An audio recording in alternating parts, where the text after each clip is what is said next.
A lot of people have asked me this year how I have traveled constantly, and short and simple answer is that Frontier tickets to most places are between $20 and $80, and that's cheaper than driving to the airport, to be frank.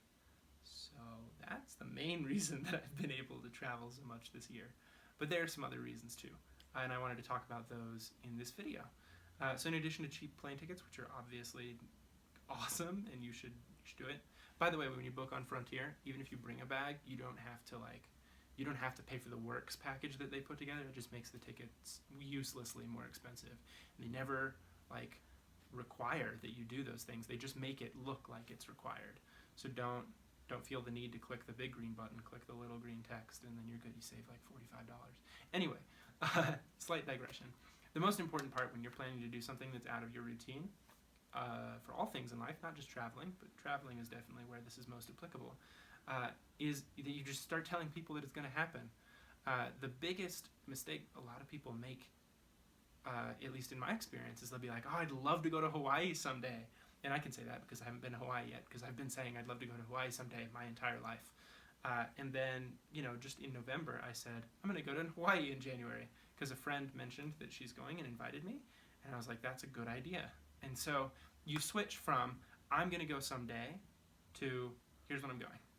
And that not only changes your mindset about it, but it lets people around you know that they should support you and that they should prepare for you to be gone for that period of time.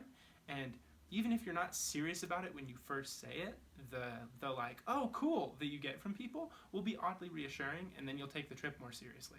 It's a weird dynamic, but that is the primary reason that I go on so many random trips. Is I'll just be like, yeah, I'm going to be in Hawaii at the end of January, and people will be like, you are? I'll be like, yeah, I need to buy a plane ticket. And then I'll start like rationalizing it and making it real. And so that's the main way it happens, because otherwise it like slips up. You don't buy your plane ticket, or like, even if you can afford it and you have time off, you just won't do it if you don't pretend like it's real ahead of time. So I find that that's very helpful. Obviously, asking for time off way ahead of time, that helps if you have a person who's going to be upset about you not being there and can't pay you when you're not there. There's a great book on this, by the way, that one of my friends just used. It's called The 4-Hour Work Week, and I mentioned it earlier in the videos, the video flurry that's gone up in the last 3 days. But you should read it if you work in an office culture, you have a boss.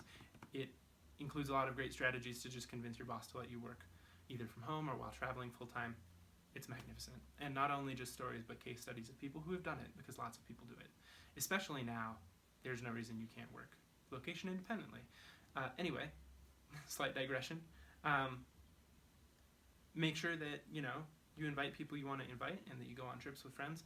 One of my goals in my 20s was good to travel with friends all the time, and I didn't really know how that was going to work out logistically, but I'm surprised that it has. I went to a concert in Las Vegas with my friend from Colorado who lives in Kansas City. We met in Los Angeles to get there just a month ago.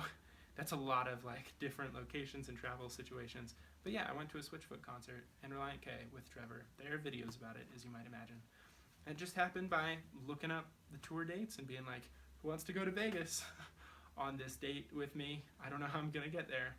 And then just figuring out as I went. I actually didn't know how I was going to get to Vegas until I left on a road trip with Eric, who just wanted to go on a random road trip. It just all works out, man. You can't pretend like it's not going to work out, because then it won't. You have to pretend like it's going to. That is some stupid sounding advice, but that is all I have for you. I promise it works, because it's worked all year for me. That's the main reason I travel a lot, is because I tell people I'm going to, and then I feel the need to follow through. Thanks for watching. I hope that's helpful for you. It might not be. It's okay. I'll see you in the next video. Adios.